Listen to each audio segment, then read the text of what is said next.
Top 7 answers are on the board. Magbigay ng dahilan kung bakit umiinit ang ulo ni Mr. Go. Julia. Late umuwi ang misis.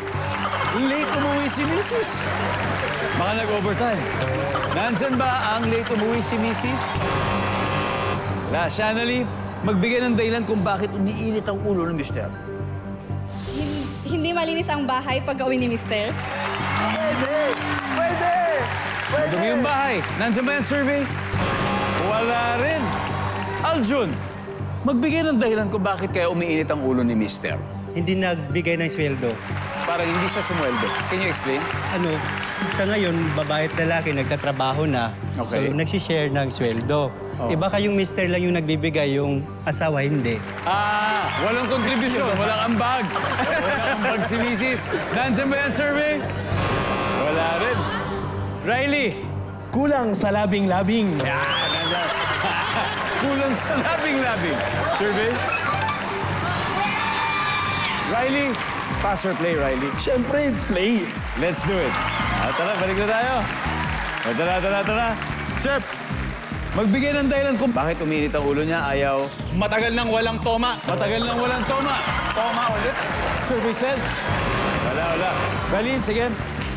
Magbigay ng dahilan bakit umiinit ang ulo ni Mister. Walang nalutong ulam. Wala makain. Survey says? Janely, magbigay nga ng dahilan kung ba't umiinit ang ulo ni Mister.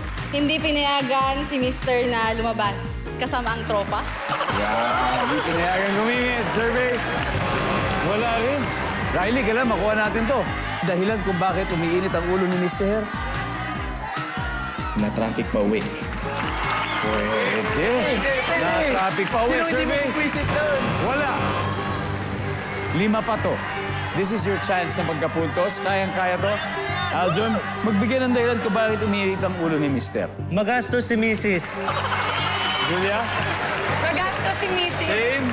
Magastos din! Same. Miss Bayang, are you gonna follow them? This time, I think. You will? Okay, Yes. you will. Okay. Magbigay ng dahilan kung ba't umiinit ang ulo ni Mister. Magasto si Mrs. Magasto si Mrs. Survey.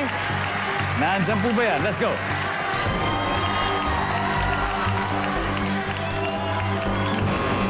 Wala naman. What? Okay, tignan nga natin yung na-miss out na sagot. Number 7. Number 5. Number 3. Number 2.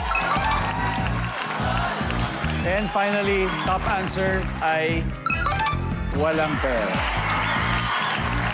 Iba yung hindi nagbigay si Mrs. Ito, siya mismo, wala siyang source.